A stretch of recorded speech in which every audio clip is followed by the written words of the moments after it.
ஸ்ரீமதே ராமானுஜாய நமஹ. ஸ்ரீமதே வரவரமுனையே நமஹ. ஸ்ரீ வாதூல குரவே நமஹ. ஸ்ரீசைலேச தயாபாத்திரம் தீபக்தியாத் குணார்ணவம் யதீந்திர பிரவணம் வந்தே ரம்யஜா மாதரம் முனி லக்ஷ்மீநாத சமாரம்பா நாதயாமுன பிரணமத்தியமா அஸ்மத் ஆச்சார்ய பர்யந்தா வந்தே குரு பரம்பரா. ஸ்ரீ செண்டும் கையும் செங்கமலத்தாயார் துணை, கோலும் கையும் கோபாலனே துணை. ஸ்ரீவித்யா ராஜகோபாலசுவாமி திருக்கூர் பங்குனி பிரம்மோத்சவ பெருவிழா. பங்குனி பிரம்மோத்சவத்திலே முதல் நாளாக காலை வேளையில் துவஜாரோகணம் என்னும் கொடி ஏற்றும் வைபவம் நிகழ்வதை முன்னிட்டு எம்பெருமானுக்கே உரிய தங்க கொடிமரத்தருகே யாகசாலையிலே எம்பெருமான் எழுந்தருள சிறப்பு மிகுந்த பாஞ்சராத்திர ஆகம சாஸ்திர விற்பன்னர்களான தீக்ஷத சுவாமிகள் உலக நன்மையை கருதி சிறப்பு மிகுந்த பால்குண மாசத்திலே இந்த பிரம்மோத்சவ வைபவத்தை நிகழ்த்துவதன் முதன்மை சிறப்பான நேரமாக துவஜ ஆரோகண வழிபாடுகளை மேற்கொள்கிறார்கள்.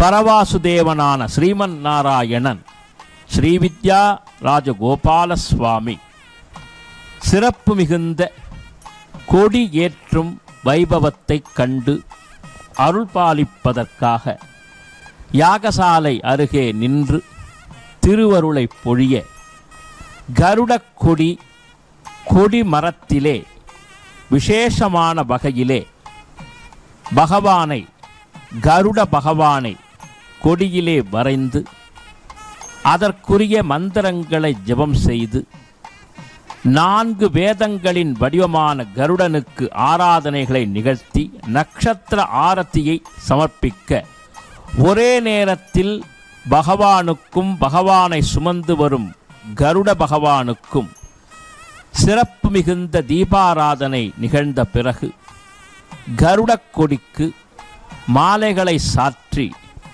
விசேஷமாக அர்ச்சக சுவாமிகள் பூஜைகளை நிகழ்த்துகிறார்கள். பகவானுக்கு வாகனமான கருடாழ்வான் கொடியிலும் இடம்பெறுகிறான். கொடியில் இடம்பெறக்கூடிய கருடன் உலகை காத்து ரட்சிப்பவனாவான். எனவே வைஷ்ணவ ஆலயங்களில் கொடியேற்றும் வைபவத்திலே துவஜ ஆரோகண நிகழ்விலே கருடாழ்வாருக்கு முன்னிலை தரப்படுகிறது. கருடன் அத்துணை விதமான விசேஷமான அனுக்கிரகத்தை தன்னுள்ளே கொண்டவர்.